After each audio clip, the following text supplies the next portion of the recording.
Good morning, good afternoon, good evening. However you're watching, wherever you're watching, however you listen, wherever you listen. It's the Bet Online Salute to Troy podcast, and the tripod is back. The beers are in full effect. Madman is coming. We're slowly convincing him. Even the comments, Madman, are saying, just grow it. Just grow it. You can get one of those Negrelcos and like trim it, bro. Like just join the club. It's okay. You're the stage you're in right now. You just gotta get through this stage and you'll be all right. Trust me. Just grow it. We even have Preston on trying to convince him to get the beard. But like I said, it's the Bet Online Salute to Troy podcast. We have the tripod. It's a good day. The shadows are creeping over the mountains of fall. One of the best seasons in the history of man is coming, and it's called football. We're about 14 days out from actually, there's a kickoff this weekend, I believe. I could be wrong. Yeah. So we got some football coming. It's coming, folks. And the thing about football, like Jamal always says, before you know it, we'll be opening up gifts and the season will be over and we'll be searching for shows. So, neither here nor there. That said, let me kick it off to Madman. Madman, how are you doing today? Doing well, guys. Great to see you as always. And the other big sort of deadline event, major circumstance upon us is it's Salute to Troy on Friday evening. So we're only a few days away from that. So it really Salute to Troy always feels like the beginning of the season to me. You know, after that event, you're ready to go. You never know what you're going to get, you know, a lit up Steve Sarkisian, you know, some hype for the season, you know, it's always a good time. So we know we're close to the season when this is Salute to Troy week. So very excited and always excited to be here with you guys. Ryan, how are you doing? Yeah, good. It's funny. A buddy texted me just today, like, hey, are you going to Salute to Troy? And automatically in my head, I'm like, yeah, we're recording tonight. Like, I don't know, like we record Mondays and Thursdays. It just didn't register since the show's called Salute to Troy. But yeah, it's a good week. Football. Yeah, it's what Florida State and Georgia Tech and Dublin randomly like is this Saturday. Yeah. I believe Notre Dame always opens in Dublin, so it's kind of a random Florida State and Georgia Tech. But anyway, football's back, and yeah, good seeing you, gentlemen, and excited for sure. So, fun fact, Ryan, I got the name of the show from that event. That's why I wanted the name of Salute to Troy. I mean, yeah, obviously. Yeah. But I will tell you also another good story. At work, there's somebody who was going to Salute to Troy, big SC fan, and they lied and said it was a scrimmage. And I'm like, no, a game. They said it was a game. I'm like, a game? Like, why is this person missing work to go watch a scrimmage? It makes no sense. And then he was like, well, you meet the players and everything too. I said, are you talking about Salute to Troy? He was like, yeah, it's Salute to Troy. I said, there's no scrimmage for Salute to Troy. That's just the big fireworks show at the end of camp. And he was like, bro, you're going to kill the whole thing for me. I'm like, it's pointless. Like, he's like, well, I really want to go. I ruined this whole thing. I felt so bad about it. Like, after I thought about it, I'm like, I don't remember what you said, Jamal. Like, there's a different connection to it. So I was like, I felt really bad about it. But I'm like, it's just Salute to Troy. Like, for me, it's like, I hate a Salute to Troy, to be honest with you, because it's pointless. Like, it's a fan thing. Like, we did nothing but eat and wait to walk on the stage and the fireworks show and then went home. Like, so the only good thing about Salute to Troy is it's the end of camp. That's the only thing that marks the end of camp. Speaking of the end of camp, major announcement today in the headlines. Twitter world's been blowing up for the past 2 hours. Apparently, I guess I wasn't in the loop. I wasn't informed. I'm not woke.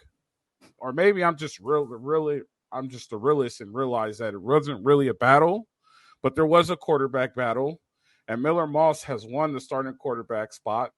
No surprise. I don't see why he wouldn't win it. I get why Lincoln Riley did it, but it's been announced today. Lincoln Riley announced today that Miller Moss is officially the starting quarterback. The long-awaited junior quarterback finally gets his shot to go, be at the helms, open it up against LSU in Vegas. I'm excited to see what happens.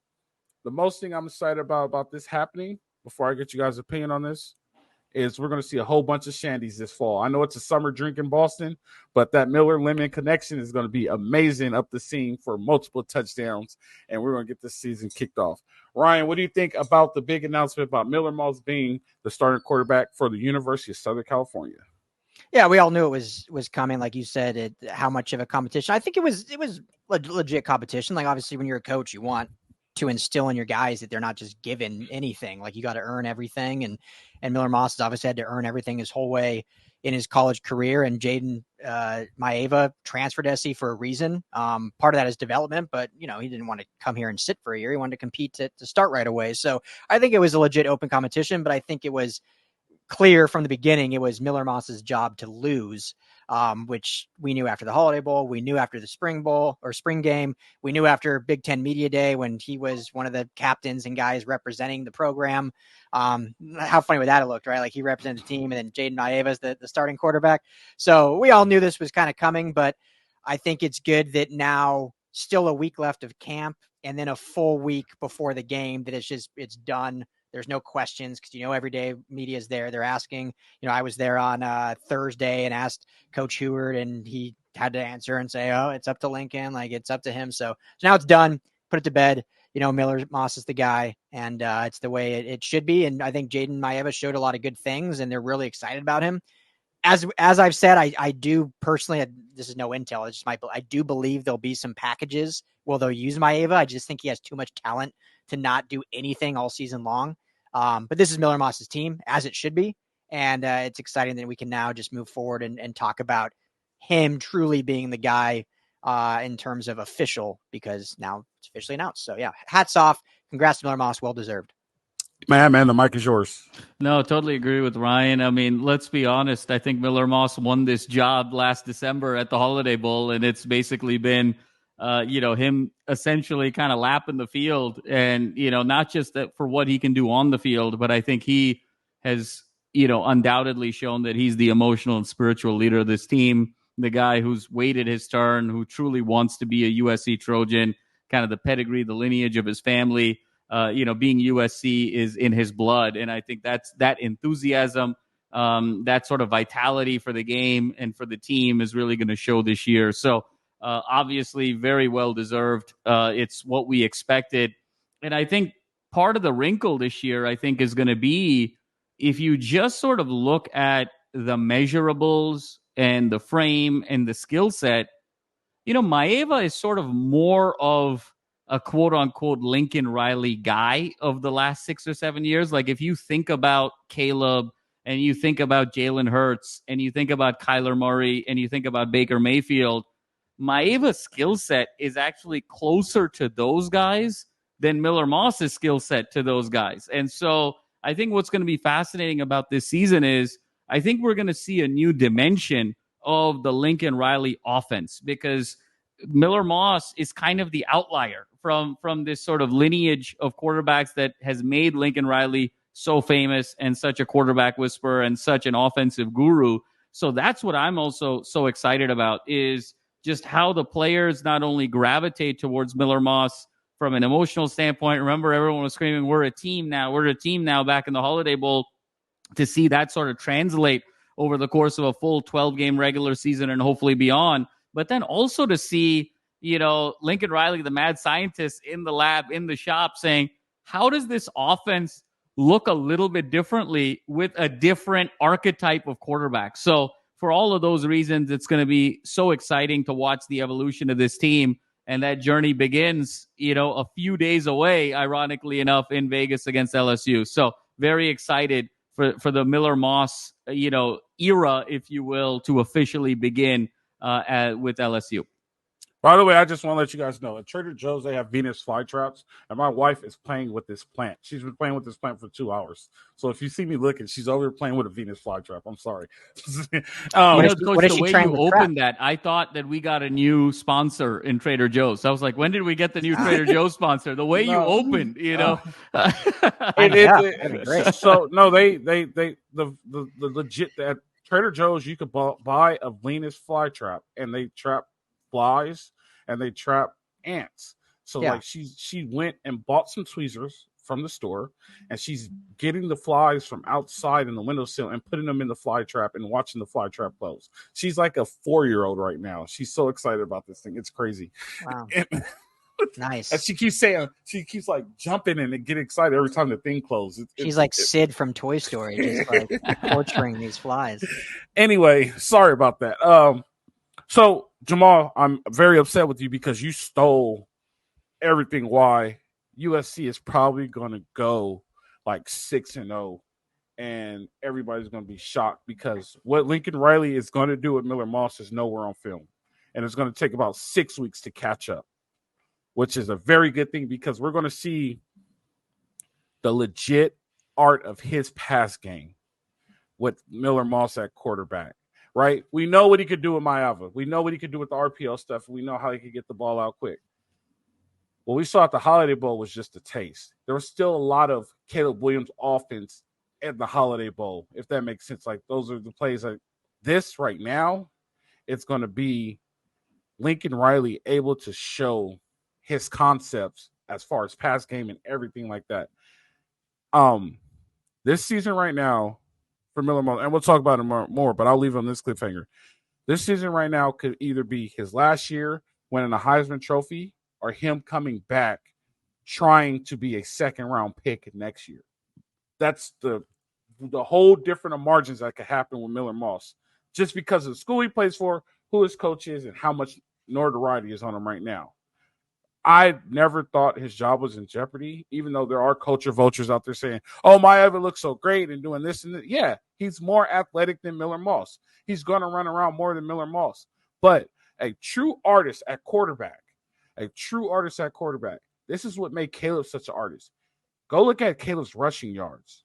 I don't think it was nowhere close to 1,000. His goal was never to run the ball. Caleb always kept his eyes downfield, and he created people to get open. He wanted to throw the ball, kind of like Ben Roethlisberger. That's kind of why he's having the success he's having in preseason. Miller Moss is an old-school quarterback that's going to stand in the pocket, get hit in the mouth, and still get the pass off. This has the potential to be really, really, really, really great. And I'll explain why in our next show, but this has a potential to be a really, really good season. So I'm happy for him. I'm happy he finally got it. I can't wait to see what happens. And let's move forward and Miller Moss, you're a guy. You have you get the sword.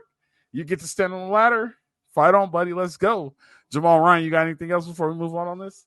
And we're getting way ahead of ourselves, but we're still in August, so we can get ahead of ourselves. But what's so fun about college football and specifically playing quarterback for Lincoln Riley is we've seen quarterbacks that don't play for Lincoln Riley that in 1 year can skyrocket their future. I mean, Jaden Daniels just last year probably would have been a mid-round pick, ends up getting taken, second overall. Look at Joe Burrow. Joe Burrow probably was undrafted and becomes one of the greatest college quarterbacks ever in 1 year, number one overall pick, and now a franchise QB in the NFL. So it's less far-fetched to say that in this season, Miller Moss could go from unknown outside of LA to a first-round pick. I mean, you said come back another year for a second-round pick. He could do it in 1 year, potentially. Now, again, we're getting way ahead of ourselves, but that's just the fun of what QBs can do in college and specifically what QBs can do in Lincoln Riley's system. So I guess what I was saying was like, he could either be like, he could either really, really shine or he could just be an absolute bust. Totally. Right. And like the reason why is because he's going to throw the ball a lot and he's not going to throw the screen or he's not going to throw the shallow. He's going to throw the bang eight. He's going to throw the post. He's going to throw the seam. He's going to throw hole shots. He's going to throw crossing routes and reverse scissor routes and switch routes. He's going to get read routes. Like, he's going to get a lot of different things compared to what Caleb got. Caleb got shallow screens. He got the basic bang aid off of the smash route. He got a lot of basic route concepts. Miller Moss, and I'm not taking anything away from Caleb. We know how phenomenal athlete of Caleb is, but we're talking Caleb is an athlete that plays quarterback. Miller Moss is a quarterback who gets an opportunity to be coached by Lincoln Riley. And I think this is the first time in his career he's actually had a legit quarterback, if that makes sense. And I think this is going to be something really special. And this is how special it could be. If Miller Moss decides to stay for 2 years, he could break a lot of records in 2 years. Like, a lot. and be really, really good. Like, so, like, Miller Moss could be so good. Like, if he has a season with Lincoln Riley, like, I think he can have, he'll be the most pro-ready quarterback coming into the draft right now. And he will have a tough decision to make. Do I want the NIL money or do I want the NFL money? That's what I mean in that. Yeah. So in my opinion, and sorry, Jamal, you can go right after. I don't want to hog this, but in my opinion, right now, I think this is kind of the only year for Miller Moss, and I don't mean that in a bad way. But if he dominates and is a Heisman hopeful, then I think he'll go to the NFL. If he has a subpar season, you got Jaden Maeva, who's going to be a junior who has a lot of talent, and you got Julian Lewis coming in as a freshman. Like, I think they probably go with one of those guys. Like, who knows? There's so much time from now. But to me, this is Miller Moss's year. That's it. I think he'll be in the NFL or in the draft after this, hopefully in a good terms as a potential Heisman favorite. I don't see him right now in August. I don't see him coming back for another year and holding off those other two guys too. Well, I will save it unless he's literally like the best quarterback in college and just wants to play one more year for a natty, then that's different. If he's like a Matt Liner, if he's like a Matt Liner, like I'm coming back for one more year, that's different. But if he's like a fringe guy, like they'll probably go with one of the other two, I think. Yeah, no, I totally agree with Ryan. I think this is going to be his 1 year. I think even Leinart would tell you that it was probably a mistake to come back the additional year in terms of his sort of draft stock, right? He was sort of slated to be the third quarterback taken right after Luck and what was it was Smith, Rodgers, and then it was going to be Leinart. Those were going to be the three that year. So I think if he does blow up just sort of with the window of opportunity, I totally agree. I think this is sort of the year for Miller Moss. And I think it's going to be really interesting about what version of quarterback are we going to get? Because to sort of the earlier point, this is now the first time that Lincoln Riley has a Mike Leach type of quarterback running his air raid. So does that mean we're going to get an NFL quality quarterback that's going to sort of blow up and be a first rounder, a second rounder? Or is he going to be like a Graham Harrell, when he was at Texas Tech, or a guy that is throwing the ball 70 times a game, putting up a ton of stats, doing a lot of great things in college, but isn't really considered an NFL quarterback? So it's going to be sort of fascinating to see even what variation of performance and sort of prospect we're going to get this year. It can just go so many different ways. Obviously, the best case scenario is he blows up like the other four guys have blown up at OU and USC, and he's headed to be a first round, second round pick, and he's gone.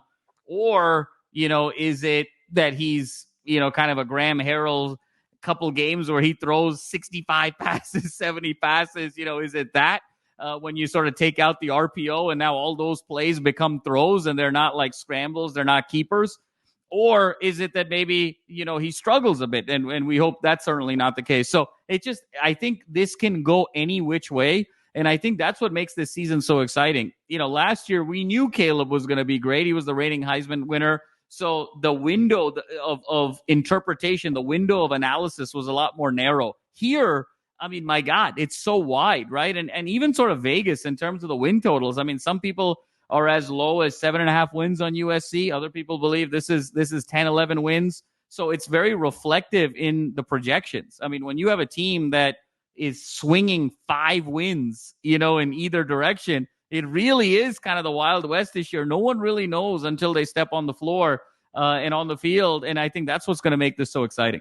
I was talking to Tim Prangley, our buddy, a few days ago, and he was saying, like, what do you think the win total is? You can't pick 8 or 9, 7 or 10. That's the big gap. Like, what's it going to be? Totally. If the defense can overcome some mistakes, which they were unable to last year, then there's a good chance. But we'll say that for the next show. Let's just leave it on the cliffhanger. They got a little bit about it. They got a little bit to talk about. But like I said, I'm excited for Miller Moss. I'm happy for the kid. He stuck it out, and it came through for him. He has a chance to put his jersey in the Raptors next to Caleb, or he has a chance to be like JD. Everybody appreciates him, but everybody doesn't remember him. Coach, you got to be careful with the initials JD at this day and age, so. All right. John David Booty. John David Booty. John David Booty. Let me ask you, you're playing fast and loose with the letters JD, Coach. Okay, yeah. Let's take it easy over here. David Booty. Let me ask you this before we move on. Who has a better season, Miller Moss or Jackson Dart? Former teammates, same recruiting class at SC. Obviously, Dart's at Ole Miss. And Dart's like a Heisman favorite. Yeah, see, that's not fair because Jackson Dart played in the. Oh, it's not fair, but it's a podcast, so you can answer. Of course, it's not fair. If I was biased, I'd say Miller Moss, but I mean, realistically, it'll probably be Jackson Dart. Well, no. Go ahead, Jamal. Go ahead. No, I think it's going to be Dart just because I really believe Ole Miss is one of the 4 best teams in America this year. Yeah, I think they're, and he's literally started since being a freshman. I mean, after Keaton Slovis got hurt, he started at SC, so he's played a lot of football, and Moss has played 1 game. Totally, so, exactly. If Moss is a better season than Dart. Oh no, that would be incredible. That would be absolutely incredible. Considering also, look at how Ole Miss was able to sort of clean up in recruiting, transfer portal. I mean, they're so stocked in the trenches right now on both sides of the ball. Really great backs, receivers. I know they lost Judkins to Ohio State, but they're pretty loaded there. And I think Ohio State, Oregon, Georgia, Ole Miss are probably the 4 best teams in the country right now. Oregon will never be a best team. Oregon is just don't get Coach started. But yeah, Ole Miss, like nice. Oregon will never be the best team. They'll get you all excited, and then next thing you know, it's like, never mind. I changed my mind. What will happen to Coach if, God forbid, there's a situation where Oregon wins the Natty? What's going to happen to you, Coach? I'll never be able to live it down. I'll never be able to live it down. Because you and our buddy Rusty are going to have to go into hiding. Oh man. Poor Rusty. He's going to be in he's going to need some time in Fiji. Bali. There's going to be a few months there that's going to be required. I can't even leave, and I'll have to deal with it like face to face, like from my brother for at least the next 5 years, and probably till he dies. SC will win 6 more national championships, and he'll say, "Well, Oregon won that 1 year." Like, you guys haven't accomplished anything but uniforms and shoes. Like, let's be realistic. Like, Phantom of college football. Let's move on. Let's move on. So, it came out today. Malachi Nelson, the quarterback that transferred from USC, said that he was supposed to be the guy after Caleb Williams. And then when they found out that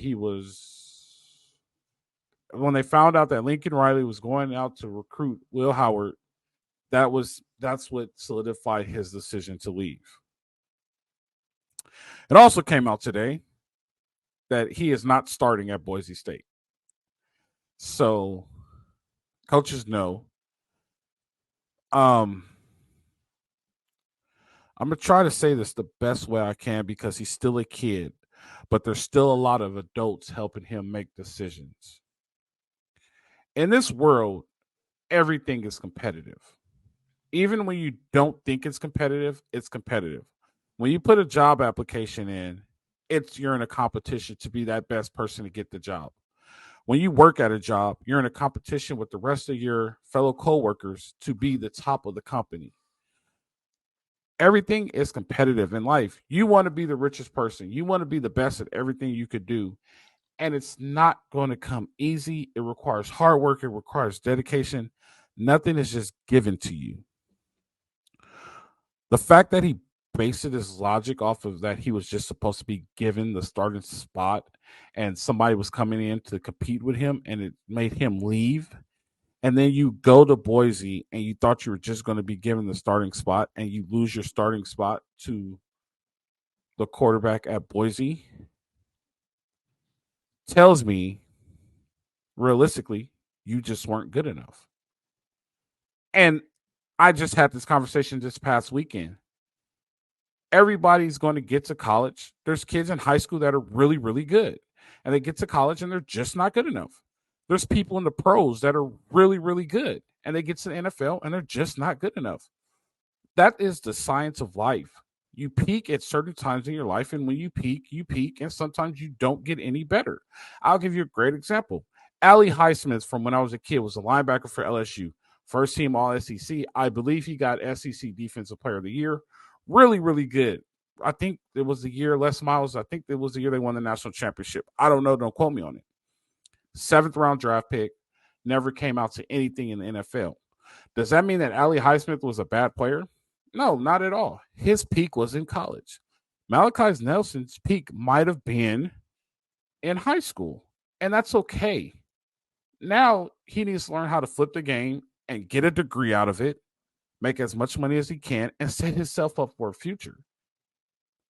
I feel like he's about to become a situation with Keenan Slovis and the other quarterback from SC. They played against each other. One went to Pitt, one went to West Virginia. Help me out, JT. guys.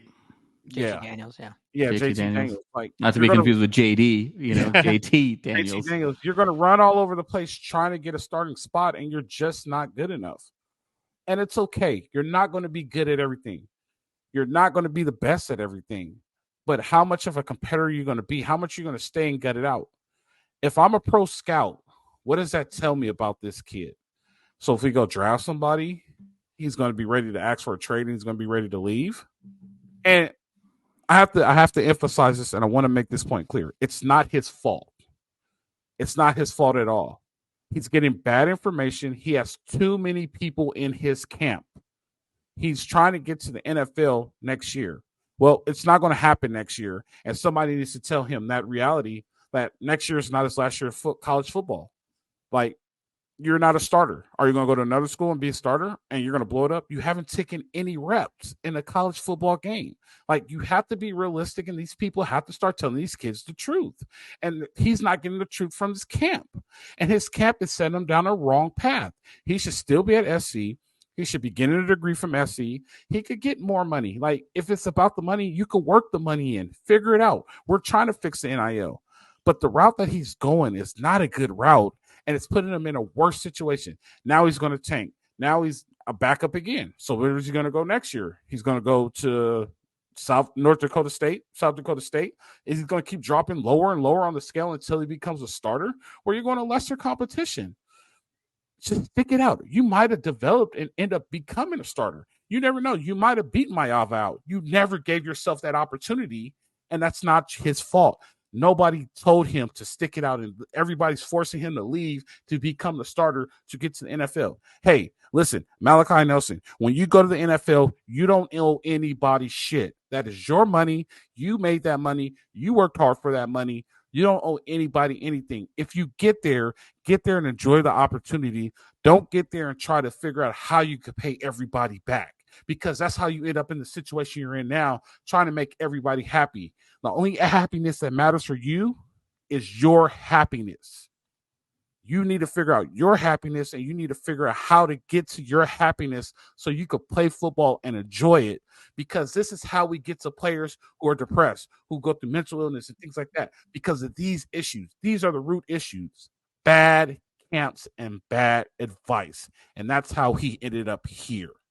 I pass it on to you guys. I digress. Ryan, Jamal, you guys could take it. Whoever wants to go first. Go ahead, Jamal. I'll go after you. Coach, really well said. I think that the bigger picture is, to your point, needs I think some better guidance around, life is competitive. To your point, you can't run away from competition. And now look at the situation that he's in. He was potentially, look, if Malachi stays, competes with Miller Moss, do you need to go get a Maeva, right? Like, it's sort of, Malachi would be in the Maeva spot. Nothing wrong with being a backup to Miller Moss this year and then getting ready for sort of a competition. Maybe Julian Lewis is a little too young as a true freshman, and you get your 1 year at SC and see where it takes you. And if it takes you all the way to the NFL, amazing. If it doesn't, you maybe get an opportunity to transfer. And become the guy we were just talking about a few minutes earlier, like Jackson Dart, and now have a path to the NFL. So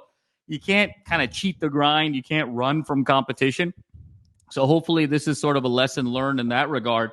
And then two, I think a huge point here is Lincoln Riley knows quarterbacks. And I think it's also a lesson to, incoming recruits where if you feel like you're not getting playing time or getting the requisite looks from a Lincoln Riley coaching staff or a Lincoln Riley offense, stick with it because they know what they're talking about. If they're not giving you the keys to the kingdom, it probably means that you need to work on a few things, and then you'll have that opportunity. I think, Ryan, you're the one who said it a couple of weeks ago, right? When Miller Moss talked at Big Ten Media Day about a big turning point was in the Pac-12 championship game 2 years ago, where when Caleb got hurt, Lincoln Riley didn't really think to bring Miller Moss into the game, felt like a Caleb Williams at 60 or 70% was still a better option than a Miller Moss at that time at 100% to be able to win the game. And that's tough to hear. That's hurtful to hear.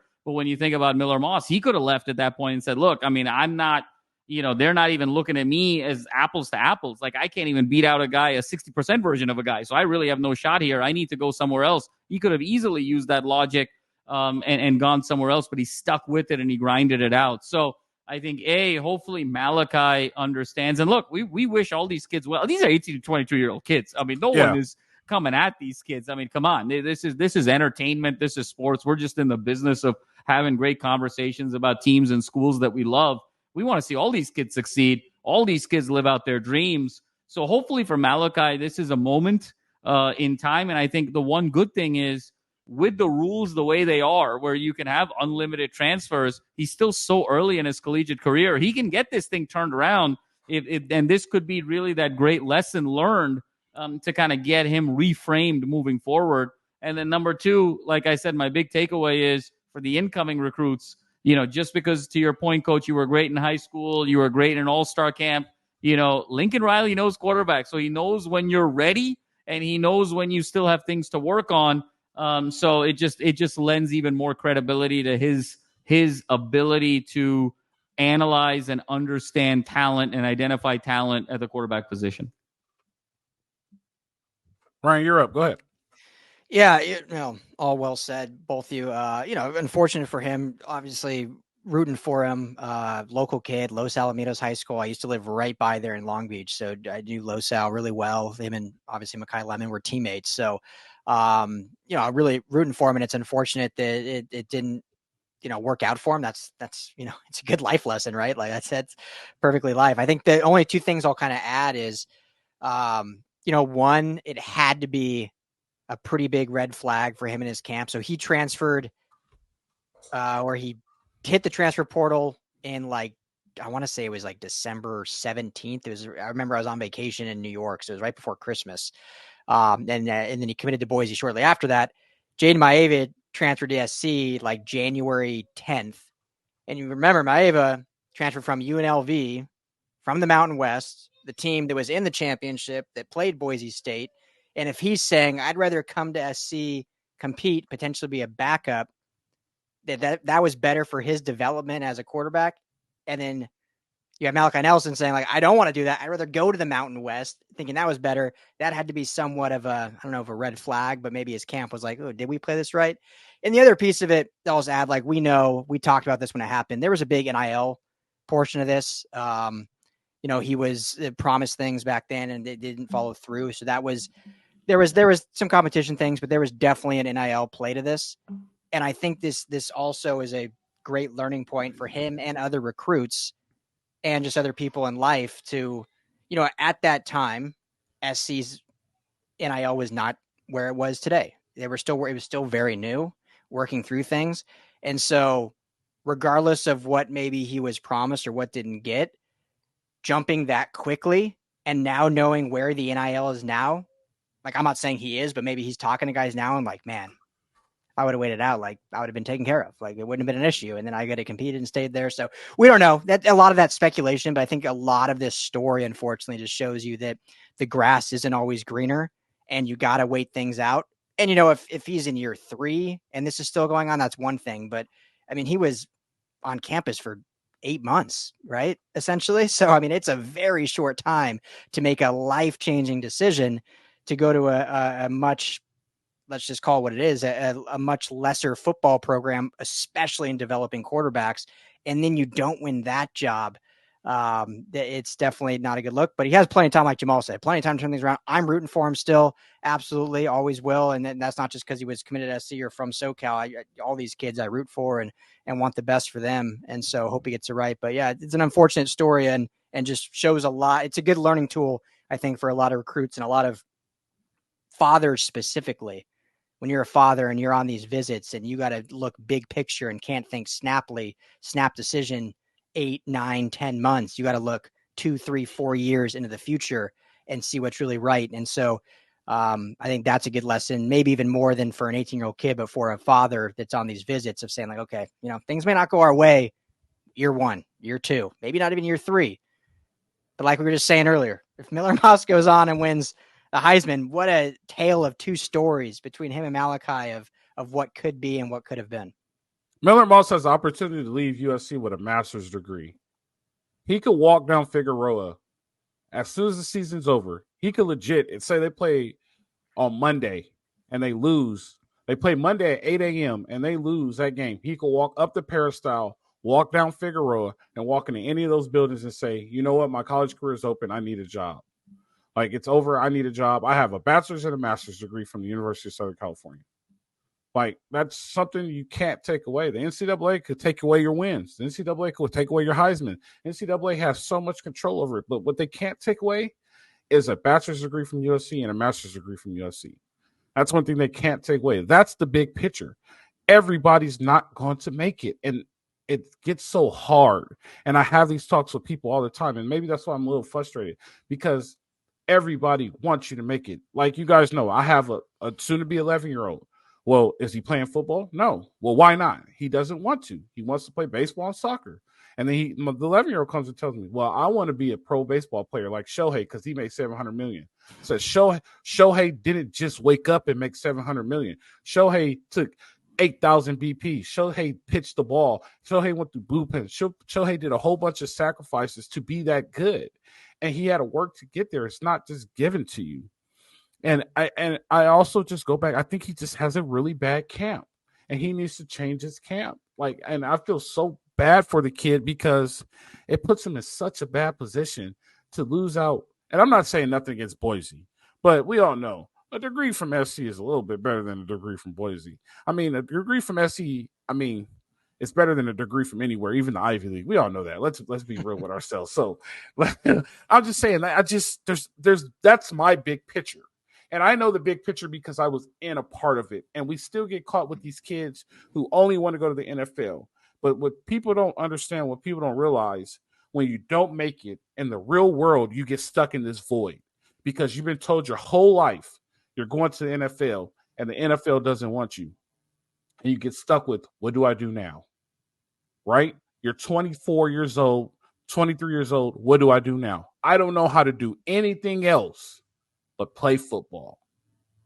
That's what we need to change. And that's where we need to get to a point where he's like, well, I got this degree.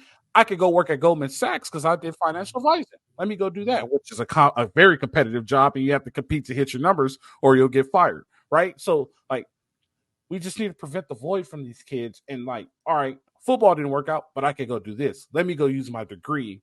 And it's still just the same cycle, and it's so sick and it's so vicious. And the crazy part about it, it's not even racial. It happens with every single kid who plays at the Power 5 level. You got anything else, Jamal? Yeah, Coach, it's a great point. This is where it gets very, very hard, right? Where, you talk about, I'll say 2 things. You talk about the camp of advisors and all this. Miller Moss, go look up Miller Moss's parents. You talk about, sort of him being able to walk into Figueroa. Man, his dad owns half of Figueroa. Okay. So it's, there's a different, I think, mindset there a little bit. Miller Moss kind of came from privilege, and I'm not saying that's a good thing or a bad thing, but I'm saying I think that sort of allowed him to perhaps be more patient than maybe other student athletes that maybe didn't come from that privilege, so we have to sort of contextualize it a bit.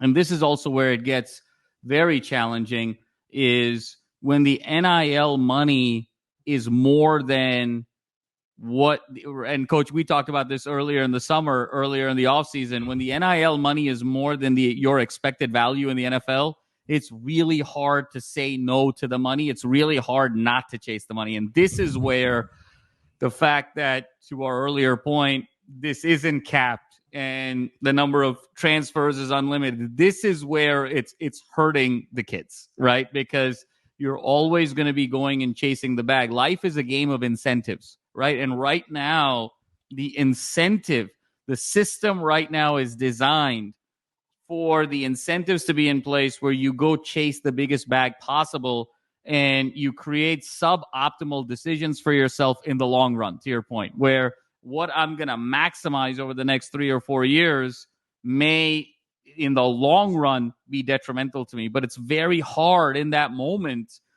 to not go chase the bag because, A, it's so hard to make the NFL. The probability that you make a ton of money, look, outside of the Mahomeses and the Rodgers and the Herberts, I mean, outside of the 10 quarterbacks we all know, there's a very significant drop-off. Like, outside of 50 guys, it's really hard to make a lot of money in the NFL. And so, you're incentivized to go chase the bag. And then, you can always sort of self-rationalize where you're like, well, I can always kind of go back to school later and get the education and get the degree and set myself up. And so it's tough. I hear you 100%. And I think there's a lot of years of wisdom on this show of having kind of been around the block a few times. But this is where the system in place is very, very difficult to get these kids to kind of think clearly and make the right decisions. It's not their fault. And something's going to have to change in the long run because this just isn't sustainable. The only thing I 1000% agree. We're going to end it on you, Ryan. We'll end it on you. Go ahead. 1000% agree with everything you're saying, Jamal. So this is more just being cheeky and bringing it back to SC. So I totally agree with that. But the ironic thing is Lincoln Riley's been a head coach, 7 years, 8 years? He's coached 5 total quarterbacks if you include the one that transferred out, Spencer Rattler. Yep. 4 of those made 5, the NFL. Yeah. 4 of those 5s are all starting quarterbacks. And Spencer Rattler, by all indications, is challenging Derek Carr to start. Totally. So if there's any formula to get the bag, it is play quarterback for Lincoln Riley. Totally. I want to end on this. You've been watching a lot of Bluey saying cheeky because that's definitely a Bluey comment right there, Ryan. Bluey, and I work with 2 guys from England. So there you go. Yeah. That makes sense, definitely. Fellas, it's been good. Great conversation, man. It's always good to have good conversation. It's time to get the season started. It's time to get prepping. Let's get ready to go.